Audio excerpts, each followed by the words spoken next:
नाज़रीन, अमेरिका से एक इनकलाबी खबर है और इनकलाबी खबर यह है कि एपेक, वो इजरायली लॉबी जो पूरे अमेरिकी सिस्टम को जकड़े हुए है, शिकंजे में लिए हुए है पिछली कई दहाइयों से, जो अमेरिका की सपोर्ट है उसके पीछे एपेक है, क्योंकि एपेक फंडेड जो कांग्रेसमैन है वही इक्तिदार में आते हैं। लेकिन अब वहां पर एक बहुत बड़ी तब्दीली आ गई है और तब्दीली यह है कि वो कांग्रेसमैन जो एपेक की फंडिंग ही से आए हैं और इजराइल के बहुत बड़े सपोर्टर हैं, उन्होंने इजराइल की सपोर्ट करने से जब इनकार कर दिया है, बल्कि इस चीज की हिमायत कर दी है कि इजराइल के लिए जो असलहा सप्लाई है उसको रोका जाए। दूसरी तरफ ट्रंप साहब जो हैं, वहां पर अमेरिका में सूरत हाल यह है कि वो सिविल अनरेस्ट की तैयारी कर रहे हैं। यानी उनको खदशा यह है कि सिविल अनरेस्ट अमेरिका में हो सकता है, जिसके लिए वो फौज की बाकायदा कैसे उनको डिप्लॉय करना है, कैसे एक बड़ा दस्ता जो है वो 24 आवर जो है वो तैयार रखना है, किसी भी वक्त सूरत हाल बदल सकती है। यानी सिविल अनरेस्ट हो सकता है, ये अमेरिका में सूरत हाल है। दूसरी तरफ हमें ग्लोबल मोमेंटम जो है वो नजर आ रहा है और यूरोप के अंदर यह हो रहा है कि यूरोपीय यूनियन की जो लीडरशिप है उसके खिलाफ मामला इस हद तक चले गए हैं कि वहां के जो स्टाफ है वो सामने आ गया है और बहुत ज्यादा मामला आगे क्लैश की तरफ चले गए हैं। और साथ बेल्जियम ने, जो कि यूरोपीय यूनियन ही की मेंबर स्टेट है, बेल्जियम ने यह अनाउंस कर दिया है कि वो यूरोप की, ईयू की जो तमाम यूनियंस हैं, लेबर यूनियन है, वर्कर्स यूनियन है, ऑल ऑफ दैट, उनकी सपोर्ट करते हैं कि वो इजराइल के हवाले से किसी भी एक्टिविटी का हिस्सा ना ले।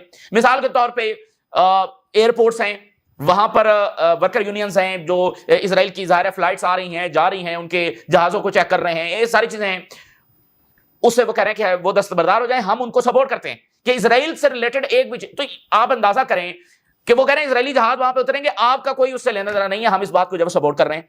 और आपको वर्कर चाहिए ना कि पूरा जहाज आ रहे हैं, लोड करना है, अनलोड करना है, तो वो इजराइल अपने बंदे साथ थोड़ी लेकर जाता है, तो वो तो एयरपोर्ट का स्टाफ होता है ना। जैसे बंदरगाह है तो बंदरगाह के ऊपर जो वर्कर्स यूनियंस होती हैं वो काम कर रही होती हैं। किसी मुल्क के भी कंटेनर्स आ रहे हैं तो वो तो वहां पर काम कर रहे हैं, तो एयरपोर्ट के ऊपर भी ऐसा होता है। तो वो कह रहे हैं इजराइल से मुतालिक जो बिजनेस है, जो जहाज आ रहे हैं, उनसे अल्लाह ताल्लुकी कर लें, हम इसकी सपोर्ट करते हैं। और इजराइल के अंदर सूरत हाल यहां तक चली गई है जहां नेतन्याहू का करप्शन ट्रायल हो रहा है, जहां पर पैरालाइजिंग मूवमेंट जो है वो आगे बढ़ रही है। तो एक नई डेवलपमेंट ये हुई है कि जो इजरायली एयरफोर्स कमांडर है उसके खिलाफ नेतन्याहू ने तहकीकात का ऑर्डर दे दिया है, क्योंकि उसने प्रोटेस्टर के साथ जाकर मुलाकात की। वो प्रोटेस्टर जो नेतन्याहू के खिलाफ इंसाइट कर रहे थे उसके साथ जाकर मुलाकात की। तो इसके दो डायमेंशन है, एक तो यह कि एयरफोर्स का कमांडर उनके साथ जाकर मुलाकात कर रहा है, दूसरा यह कि एयरफोर्स कमांडर के खिलाफ इन्वेस्टिगेशन। तो इसका मतलब यह है कि फिर मामला किस हद तक जा चुके हैं। एयरफोर्स कमांडर के खिलाफ, एयरफोर्स चीफ के खिलाफ जब इन्वेस्टिगेशन नेतन्याहू जब शुरू करवा रहा है, तो अली लरजानी जो है वो बगदाद में हैं और बड़े जबरदस्त मुआहदे वहां पर उनके हो रहे हैं और स्ट्रेटेजिक मुआहदा इराक और ईरान का तय पा रहा है। और आज वो बेरूत पहुंचेंगे और बेरूत वो ये मैसेज लेकर जा रहे हैं कि हम बगदाद में, यानी जो रेजिस्टेंस है उसके साथ खड़े हैं, वहां से ये मुआहदा लेकर आ रहे हैं, तो हम यहां पर हिजबुल्ला के साथ खड़े हैं। तो बगदाद और उसके बाद आज वो बेरूत पहुंचने वाले हैं। इसके साथ यूक्रेन की जंग, जिस पर पुतिन और ट्रंप की मुलाकात होने जा रही है, जिसके साथ ये चीज जुड़ी हुई है कि वहां पर कोई सीजफायर हो सकता है। लेकिन खबर एक और आ रही है और वो ये है कि यूरोप के अंदर, ओवरऑल यूरोप के अंदर जो असलहा फैक्ट्रीज हैं उनका लार्ज बिल्डअप देखा जा रहा है। यानी बड़ी तादाद के अंदर असलहा फैक्ट्री जो है वो कायम हो रही हैं, एक्सपैंड हो रही हैं, और ये सब सिर्फ उसी सूरत हाल में किया जाता है जब आपने कोई बड़ी जंग लड़नी हो, क्योंकि इस सतह की जो मैसिव प्रोडक्शन है वो सिर्फ आलमी जंग या बड़ी जंग ही की सूरत में आपको दरकार होती है। तो पूरे यूरोप में, तमाम मुल्कों में मैसिव जो डिफेंस इंडस्ट्रीज हैं, फैक्ट्रीज हैं, वो लगाई जा रही हैं, उनकी एक्सपेंशन देखी जा रही है। दूसरी तरफ यूरोपीय यूनियन ने अनाउंस किया है कि वो अपने इकदाम जारी रखेंगे और यूक्रेन को हर सूरत यूरोपीय यूनियन का मेंबर बनाएंगे। ये मतलब नेटो का नहीं तो यूरोपीय यूनियन, एक ही बात हो गई एक तरह से। मतलब चलो नेटो में एक आर्टिकल है, लेकिन यूरोपीय यूनियन में भी तो एक पर हमला हुआ तो जाहिर है कि फिर मामला, तो वो कह रहे हैं यूनियन के अंदर जब हिस्सा हम बनाएंगे। तो ये तमाम सूरत हाल जब वो आपके सामने रखेंगे। लेकिन आगाज करते हैं जो एक इनकलाबी खबर है, एक टर्निंग पॉइंट है, और वो एपेक के हवाले से है। एपेक जो है, अच्छा, दुनिया की बहुत सारी जो लॉबिंग कंपनीज हैं वो अमेरिका में रजिस्टर्ड हैं। पूरी दुनिया की जो गवर्नमेंट्स हैं वो लॉबिंग करती हैं अमेरिका में, और अमेरिका में लॉबिंग जायज है, लीगल चीज है, आप वो कर सकते हैं अपनी बात, अपना इंटरेस्ट को परसू करने के लिए। लेकिन एपेक के साथ मसला क्या है? एपेक जो है वो एक अमेरिकी फर्म के तौर पर रजिस्टर है, यानी गैर मुल्की फर्म के तौर पर रजिस्टर नहीं है। इवन बर्तानिया है, अगर उसकी भी जाहिर है कि वहां पर फर्म्स हैं तो वो गैर मुल्की है। अब ये वाहिद मुल्क है कि जिसकी फर्म वहां पर इजराइल के लिए काम करती है, लेकिन है वो अमेरिकन है। तो इसी के खिलाफ अब वो बहुत बड़ी तहरीक वहां पर चल रही है कि मफाद ये इजराइल के लिए काम कर रही है, अमेरिकी मफाद के लिए काम नहीं कर रही, इजरायली मफाद के लिए काम कर रही है। लेकिन ये मुल्की कैसे हो गई? اس کو غیر ملکی رجسٹر کیا جائے, کیونکہ جب غیر ملکی ہوتی ہے تو پھر اس کا طریقہ کار, اس کی ورکنگ وہ الگ ہوتی ہے. تو ملکی ہوگی تو طریقہ کار اور اس کی امارات اور چیزیں وہ الگ ہوں گی. تو اب ذرا دیکھیے, ڈیموکریٹکس کانگریس مین who received support from AIPAC announced their support for preventing the transfer of offensive weapons to Israel. وہ کانگریس مین جو AIPAC ہی کی فنڈنگ سے کانگریس مین بنے ہیں اور سپورٹ ہے AIPAC کی, وہ انکاری ہو رہے ہیں. یعنی یہ ایک بہت بڑا ریوولٹ ہے جو وہاں پر ہو چکا ہے, انقلابی خبر. اس کے ساتھ اگلی خبر یہ ہے کہ نیوز ویک امریکن میڈیا یہ رپورٹ کر رہا ہے کہ سیٹلائٹ کے ذریعے نئی امیجز غزہ سے لی گئی ہیں. غزہ کے borders per large build up of Israeli forces and vehicles near the Gaza border دیکھا جا رہا ہے. بڑی تعداد کے اندر اسرائیلی فوج, بڑی تعداد کے اندر ملٹری وہیکلز ہیں, وہ غزہ کے بارڈرز کے ساتھ اس کا بلڈ اپ دیکھا جا رہا ہے. یہ سیٹلائٹ امیجز کے ساتھ سامنے آیا ہے, میڈیا رپورٹ کر رہا ہے. فلسطینی ریزسٹنس نے حملہ کرتے ہوئے 2 اسرائیلی فوجیوں کو سنائپ کیا ہے. فلسطینی سنائپر نے ان کو جو وہ نشانہ بنایا ہے. یورپی یونین سے غیر معمولی خبر ہے, ذرا دیکھیے. یورپی union employees protest bloc stance on Gaza. اب وہ باقاعدہ ایک وہاں پر بغاوت والی صورتحال ہے, ایک کلیش والی صورتحال ہے کہ وہ کھل کر سامنے آ گئے ہیں کہ بھئی ہمیں یہ قابل قبول ہے ہی نہیں. اب یورپی یونین دیکھیں, مطلب یونین ہے نا, تو اس کا برسلز کے اندر ہیڈ کوارٹر ہے, پارلیمنٹ ہے, اس کے نیچے بہت سارے ڈپارٹمنٹس ہیں, انسٹیٹیوشنز ہیں, سارا کچھ ہے. تو وہاں پر وہ سارے جب وہ سامنے آ گئے ہیں, اور وہاں پر مسئلہ کیا ہے, وہ یہ کہہ رہے ہیں کہ ہمیں باقاعدہ اس میں کمپلیسٹ کر لیا گیا ہے, یعنی ہمیں بھی اس میں شامل کر لیا گیا ہے. یعنی ہم نہیں چاہتے کہ غزہ میں یہ ہو, لیکن چونکہ یورپی یونین سپورٹ کر رہی ہے, تو یورپی یونین کیا ہے, وہ ان انسٹیٹیوشنز ہی کا نام ہے نا. کوئی نیریٹو کے لیے کام کر رہا ہے, کوئی ملٹری سپورٹ دے رہا ہے, یعنی اس کو مینج کر رہا ہے, تو وہ پوری مشینری وہی کام کر رہی ہے نا جو یورپی یونین کی اوورآل ایڈمنسٹریٹو ہے, ساری مشینری ہے. تو وہ کہہ رہے ہیں کہ جو امپلائز ہیں وہ اس میں کمپلیسٹ ہو گئے کہ بھئی یہ ہمارے ہاتھوں سے یہ کام کروایا جا رہا ہے, تو اس ندامت میں ہم نہیں رہ سکتے. تو یہ ایک بہت بڑی چیز وہاں پر سامنے آئی ہے. بریزڈ مورل اینڈ لیگل obbligations, اور ہمارا جو ضمیر ہے اس کے مخالف چیز یہ ہم سے کروائی جا رہی ہے, اور یورپی یونین کو یہ عملی اقدام اٹھانے سے جو ہے وہ گریز کیا. یورپی یونین لیڈر جو ہے وہ ڈیوائیڈڈ ہیں to take on action fueling criticism that Brussels is neglecting its own treaty commitments. تو جو خود یورپی یونین کی کمٹمنٹس ہیں, ٹریٹیز ہیں, اپنے اصول ہیں, اس سے جو وائلیٹ کر رہی ہے. یورپی یونین کے جو سول سرونٹس ہیں ان برسلز انکریزنگلی تیزی کے ساتھ وہ کلیش کر رہے ہیں ود یورپی یونین کمیشن, یعنی جو ہیڈ ہے اور لیڈرشپ ہے اس کے ساتھ تیزی کے ساتھ کلیش کی طرف معاملات جا رہے ہیں. انٹینسیفائی ہو چکے ہیں ریسنٹ ڈیز کے اندر. Staff push back against the restrictions to their freedom to demonstrate, اور ان جو امپلائز ہیں ان کے پر یہ دباؤ ہے کہ وہ کھل کر اپنی جذبات کا اظہار نہ کریں, تو اس سے اور غصہ جو وہ بڑھائے. رائزنگ نمبر آف جو سٹاف ممبرز ہیں وہ اس کے خلاف سامنے آ رہے ہیں کہ یورپی یونین جو ہے وہ ان ابیلٹیز نے شو کی ہے ٹو اپلائی پریشر آن اسرائیل, اور creates a situation where they cannot carry out their responsibility without violating both European Union and international law. تو اسرائیل جو ہے وہ جو سارا اقدام کر رہا ہے وہ کیونکہ یہاں سے ایکشن نہیں لیا گیا تو اس لیے وہ کر رہا ہے. تو وہ کہہ رہے ہیں ایک تو ایکشن نہیں لیا جا رہا, دوسرا ہمارے ہاتھوں سے یہ سارا کچھ کروایا جا رہا ہے, تو ہم اس کا حصہ نہیں بنیں گے. بیلجیم کی کیا اناؤنسمنٹ سامنے آئی ہے. The National Worker Union in Belgium, we call on Brussels, یورپی یونین کا جو مرکز ہے وہ برسل ہے. We call on Brussels airport workers not to handle flights heading to Tel Aviv. تل اویو سے جو فلائٹس آ رہی ہیں جا رہی ہیں اس سے ایئرپورٹ کی جو ورکر یونینز ہیں وہ اپنے آپ کو دستبردار کریں, اور انہوں نے کیا ہے اس کو وہ سپورٹ کر رہے ہیں. برسلز کے ایئرپورٹ کی جو یونینز ہیں ورکر یونینز, انہوں نے کہا کہ ہم ہینڈل ہی نہیں کریں گے, ان کے جہاز آئیں کھڑے ہوں ہم اس کو بالکل ہاتھ نہیں لگائیں گے, یعنی سارا کام انہوں نے کرنا ہوتا ہے نا. تو وہ کہہ رہے ہیں ہمارے اس سے کوئی تعلق نہیں ہے. تو اس کو بیلجیم نے سپورٹ کر دیا. بیلجیم ویری انپورٹنٹ کنٹری ہے یورپی یونین کا. Gaza and the West Bank have witnessed since October 7 a genocide and a violation of international law. We affirm our support for the workers refusing to participate in normalizing relation with Israel. ہم support کرتے ہیں, یہ Belgium نے announce کر دیا. اور جو فرانسسکا Albanese ہیں یونائٹڈ نیشن کے عہدیدار جن کے پر امریکہ نے سینکشنز لگائیں, تو انہوں نے کیا کہا, انہوں نے کہا ہے کہ جو غزہ فلسطین کے جو سراؤنڈنگ کنٹریز ہیں وہ اپنی نیوی غزہ کے لیے بھیجیں. اور دباؤ کس پہ آیا ہے, سراؤنڈنگ کنٹریز کون سے ہیں, جارڈن, ایجپٹ. زیادہ دباؤ تو ایجپٹ پہ ہے کیونکہ سب سے زیادہ بارڈر ایجپٹ کا لگتا ہے, لیکن ٹرکی, لیبنان, سیریا, باقی سراؤنڈنگ کنٹریز وہ اپنی نیوی وہاں پر بھیجیں غزہ کے لیے. All countries surrounding Gaza must send their fleets with aid. اپنی نیویز وہاں پر بھیجیں, امداد لے کر جائیں اور اندر داخل ہوں. یہ فرانسسکا البنیز کہہ رہی ہیں. تو دباؤ ادھر آیا ہے مصر کے اوپر زیادہ. The movement demanding sanctions and a boycott of Israel is gaining global momentum. साथ वो ये कह रही हैं कि ग्लोबल मोमेंटम जो है वो देखा जा रहा है जो तहरीक इजराइल के खिलाफ चल रही है।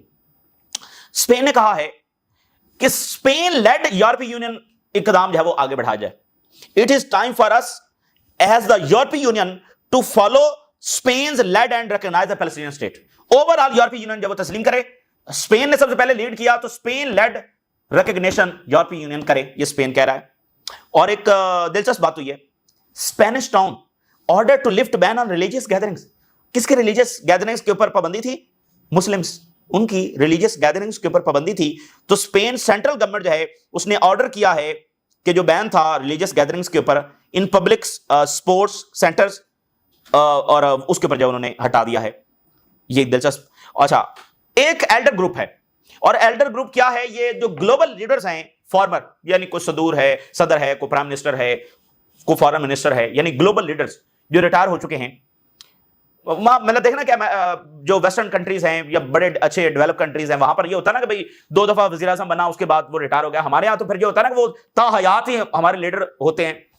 तो वहां पर तो ऐसा नहीं होता 2 मरतबा एक मरतबा बन गया तो फिर उसके बाद वो मतलब उनकी ओवरऑल एस्टेब्लिशमेंट का हिस्सा होते हैं, लेकिन वो मुल्कों में जाकर फॉरेन पॉलिसी को भी डिस्कस कर रहे होते हैं, मुख्तलिफ फोरम्स पर भी जा रहे होते हैं। तो एक एल्डर ग्रुप है ग्लोबल लीडर्स का। तो Elder group of global leaders warns of Gaza genocide. उन्होंने कहा कि गाजा में जेनोसाइड हो रही है, जिसमें यूरोपियन कंट्रीज के जो लीडर्स हैं वो शामिल हैं। Elder group of international states women and statesman, यानी जो खवातीन लीडर्स हैं और जो मर्द लीडर स्टेट्समैन, उनका ये ग्रुप है। फॉर द फर्स्ट टाइम उन्होंने कहा कि गजा में जो सूरत हाल है एक अनफोल्डिंग जेनोसाइड है, saying Israel obstruction of aid was causing famine. साथ उन्होंने कहा कि जो वहां पर फैमन है उसकी वजह इजराइल है, क्योंकि इजराइल जानबूझकर उसको ब्लॉक कर रहा है। और पहली बार कहा कि जेनोसाइड हो रही है। Today we express our shock and outrage.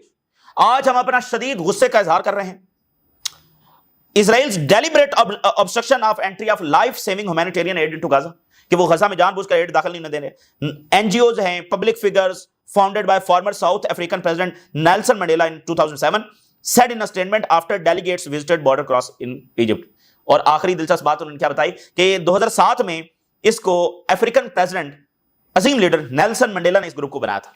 ये नेल्सन मंडेला का बनाया हुआ ग्रुप जिसमें ग्लोबल लीडर्स है वो शामिल हैं, उन्होंने इसको जेनोसाइड डिक्लेयर कर दिया और कहा कि इजराइल जानबूझकर इसको रोक रहा है, जो कि अमेरिका और इजराइल कहते हैं कि नहीं, हम नहीं रोक रहे हैं। अच्छा, इजराइल के अंदर एक बड़ी सूरत हाल है। जो इजरायली फौजियों की फैमिलीज हैं जो गजा में लड़ रहे हैं, उन्होंने इजराइल का जो एयरफोर्स चीफ है उसके घर के बाहर मुजाहरा किया। तो इजरायली एयरफोर्स चीफ जब उनके साथ आकर मिला, और उसमें से उन लोगों के साथ भी हाथ मिला जो बहुत ज्यादा नेतन्याहू के खिलाफ बोल रहे थे, खुलकर अपने गुस्से का इजहार कर रहे थे, उनके साथ भी आकर वो मिला। इसके ऊपर जब नेतन्याहू ने डिफेंस मिनिस्टर को कहा कि एयरफोर्स चीफ के खिलाफ इन्वेस्टिगेशन की जाए। I requested defense minister to investigate the air force commander after he shook hands with the protester inciting against the government। कि एयरफोर्स चीफ के खिलाफ इन्वेस्टिगेशन जब की जाए। अब एक तरफ ट्रायल, दूसरी तरफ अब आप जरा देखें ना कि ये हालात अब इजराइल के अंदर पैदा हो गए कि एयरफोर्स चीफ को एक हाथ मिलाने पर इन्वेस्टिगेशन। तो इस मकरू और खबीस आदमी जो है ये अपने अंजाम की तरफ जाएगा और दुनिया इसको देखेगी, ये अपने अंजाम की तरफ जाएगा। लॉस एंजलिस में एक वाकया हुआ है। लॉस एंजलिस में हेडक्वार्टर है major Israeli expat group targeted with Nazi graffiti. वहां पर वो नाजी वगैरह लिखकर जब चले गए, यानी इनका एक बड़ा ग्रुप है इजरायलियों का, वहां पर उनके हेडक्वार्टर के ऊपर जनाब लोगों ने काफी दावा बोला है। लॉस एंजलिस के अंदर अली लैरिजानी जो है वो बगदाद में हैं, बहुत मुलाकातें वज़ीर आज़म, स्पीकर, आगे पीछे मुलाकातें उनकी हुई हैं और स्ट्रेटेजिक मुआहिदा वहां पर तय पा रहा है। और Larijani praises resistance fronts cause to strengthen Iraq Iran ties. भरपूर तरीके से उन्होंने कहा कि हम रेजिस्टेंस के साथ हैं और रेजिस्टेंस का जो किरदार उसकी सपोर्ट की है, उसको सराहा है कि निजात की जंग में रेजिस्टेंस का बहुत बड़ा किरदार है। emphasize that Iraq and Iran must further strengthen bilateral relations politically, economically, socially, जो कि उन्होंने कहा कि requires ensuring lasting security between the two countries। तो ये काफी उनको कामयाबी मिली और अब वो बेरूत आ जा रहे हैं। बेरूत में देखना होगा कि क्या मामला तय पाता है, क्योंकि अगर लेबनीज गवर्नमेंट ने अपनी रविश न छोड़ी तो ये बड़ा मामला खौफनाक होने वाला है। अब अमेरिका से, वाशिंगटन से एक अजब खबर है, वो ये है कि ट्रंप एडमिनिस्ट्रेशन जो है वो एक रैपिड रिस्पांस फोर्स बनाने जा रही है to confront internal civil unrest.